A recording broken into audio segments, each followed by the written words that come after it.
Hi, I'm Gabi from Ray Studios, and today I'm going to be reviewing the Kamlan 50mm F1.1.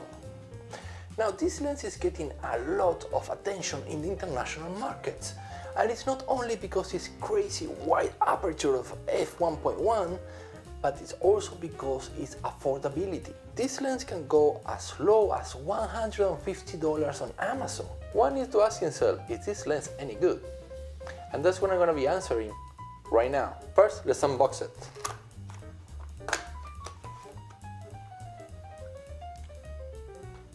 Cleaning clothes. Very nice protection foam. Lens hood.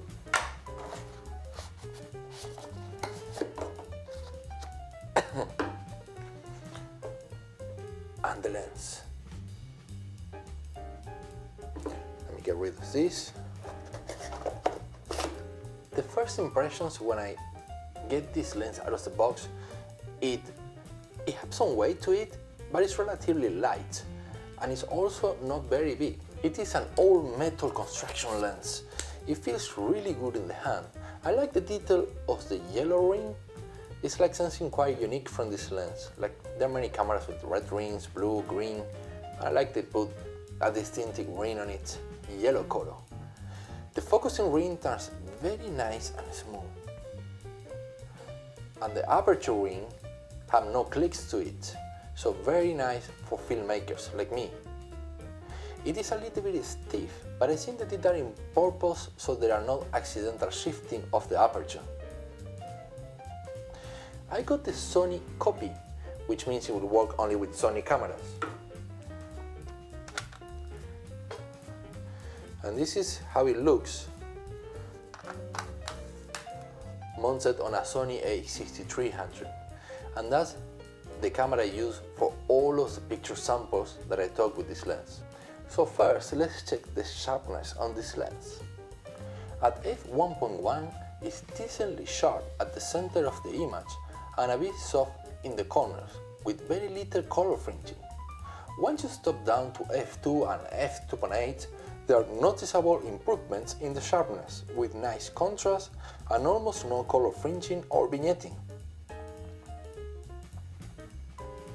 Stop down to f5 and f8 for very nice images overall, but at the very edge of the corners there is still presence of softness.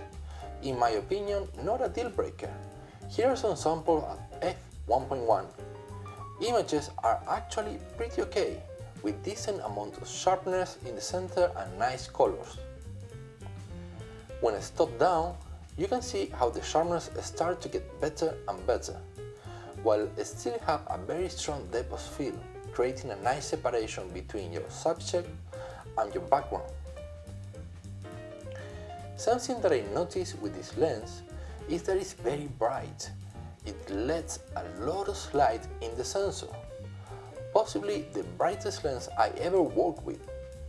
And that's great news for filmmakers and low light shooters.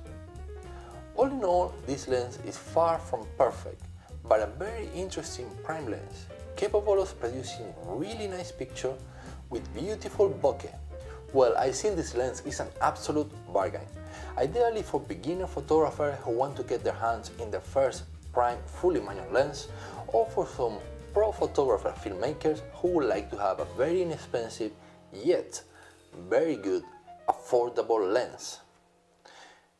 I hope you like this video. If you like it, comment, share, like and subscribe.